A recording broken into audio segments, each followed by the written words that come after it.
Has anyone of you been to the Philippines ever? 聞いたことがありますか？聞いたことがありますか？はい。What have you heard about the Philippines? マンゴーでしょ？甘いでしょ？はい。バナナ。日本のバナナはフィリピンから来ましたでしょ？はい。From our Australian beaches, yes, 海。Have you heard anything about the Philippines? The food is very tasty. Yes, yes. 食べ物は美味しいです。But for today, we will be touching a little bit on all of those topics, but there will be a little bit more specific things about the Filipino market. So let's start with the agenda. First, I will be introducing the Philippines, what it's like, what the people are like, the culture, religions, and the languages. And then a general Philippine market overview using a business framework called the PEST analysis.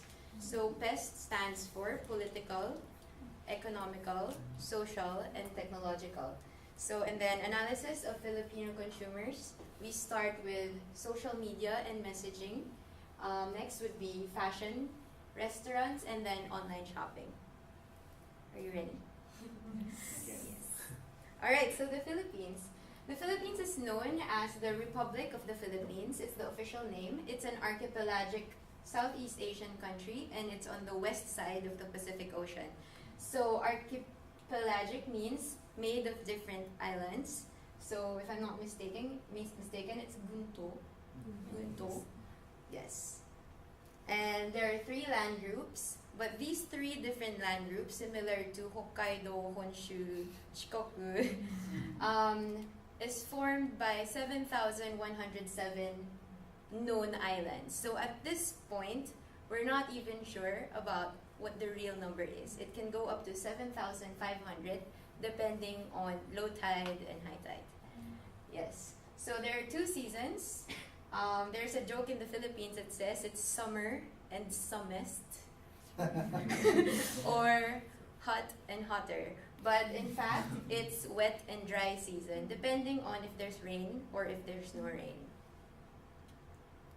And then here, we're very famous for being a very, very hot country. The highest temperature is at 39.4 Celsius, which was last week, the highest ever recorded. The lowest temperature is at 10.8 Celsius, which can only be experienced in the mountains. But the average in the city is 27 degrees Celsius. So that's probably natsu no toki, nihon de. And then for short history lesson, we have, from the start of Philippine history, we have been colonized by many different countries, the first one being Spain, for 377 years. So our language is full of Spanish words, and our culture, our food has a lot of Spanish influence into it. And then also the USA for 48 years, and at the same time Japan for a very short time, 4 years. And then we also experienced a dictatorship, so a president that kind of closed the borders of the country and controlled it using soldiers and military. So that's around 21 years. So, as for religion, 宗教, 90% of Filipinos believe in Christianity, so Jesus Christ. 80% of this 90% is Catholic, and then the rest are from other Protestant doctrines. And then 10% of them are Muslim. So most of the people who are under the Islamic religion are in the south area of the Philippines. So south. There. And then we speak 185 languages in our country. We have an official language. It's Filipino, the Filipino language. We have 500 plus dialects in the country, and we are a bilingual nation. Our language instruction in school is English, and we have Filipino classes. So that makes most of the Filipinos fluent in English, if not adept in it. これがフィリピンで英語が普及している理由なんですけど、フィリピン語っていうのは一応公用語としてあって、でその方言になってくるとちょっとコミュニケーションが取れにくいということで、まあ、英語が普及しているということです。So now we go to the Philippine market overview, but before that, I'd like to know if you have any questions regarding the first part of the presentation. Alright, so for the political landscape of the Philippines, our current president is actually working very hard to get rid of corruption in the country. So the country has been riddled with corruption for the longest time, and he has been trying to fix this for the past 6 years. So what has this done for our country? It has definitely encouraged foreign investment. Businesses from other countries are now more confident to invest in the country because of the lessening corruption. And then next would be the ASEAN integration. ASEAN is the Association of Southeast Asian Nations. This is encouraging the Philippines to join in the free trade market of Southeast Asia, so that Southeast Asia would become a strong power in the world market. And then the next one is a very important part in terms of foreign companies deciding whether to invest in the Philippines or not.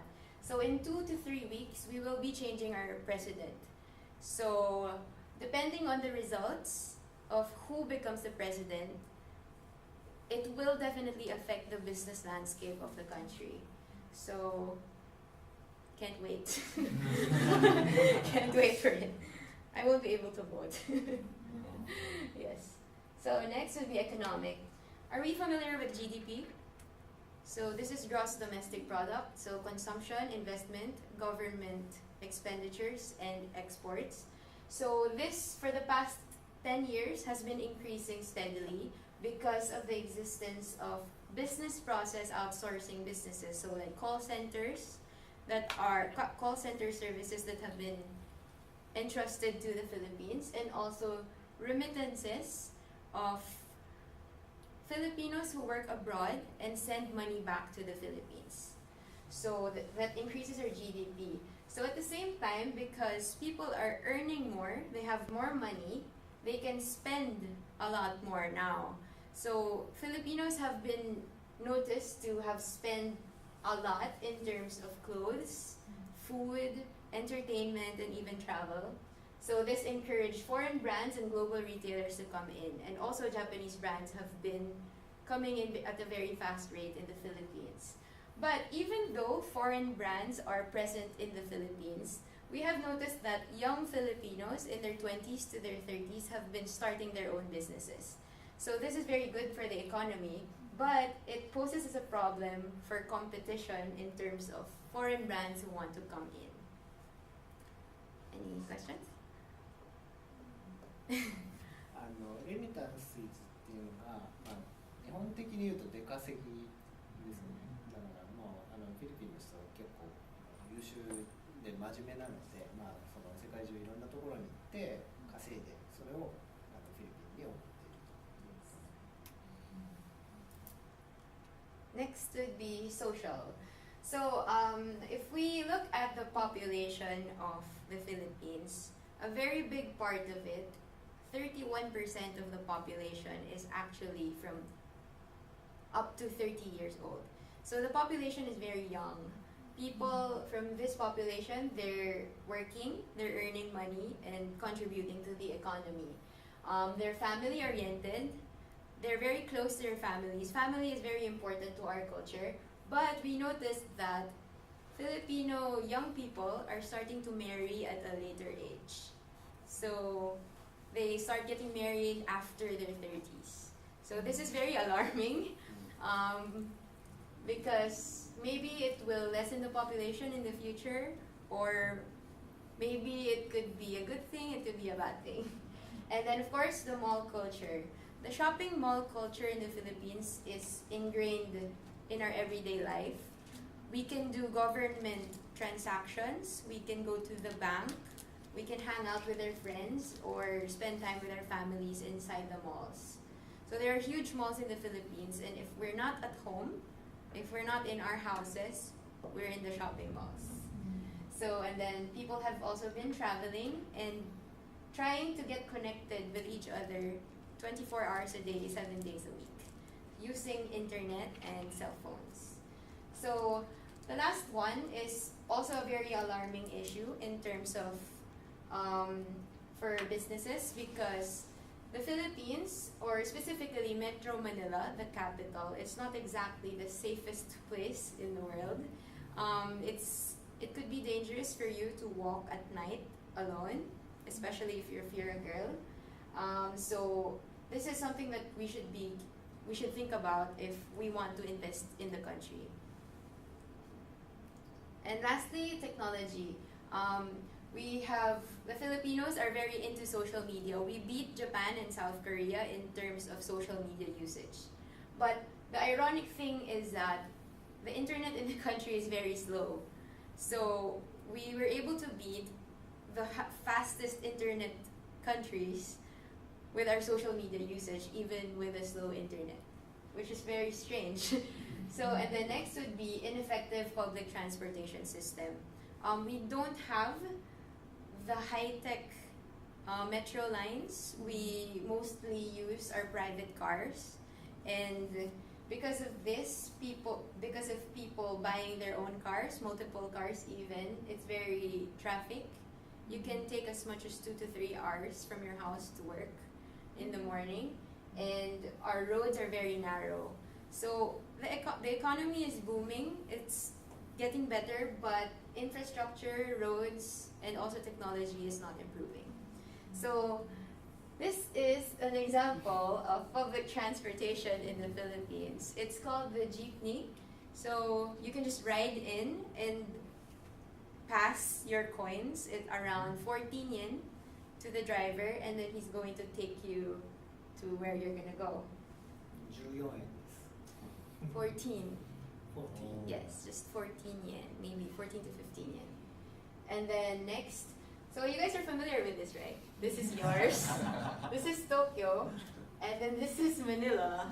We only have 3 train lines in the city. So this is a very big problem for us because it's hard to get to anywhere unless you have a car or you leave very, very early in the morning, like 4 a.m. But that's very difficult.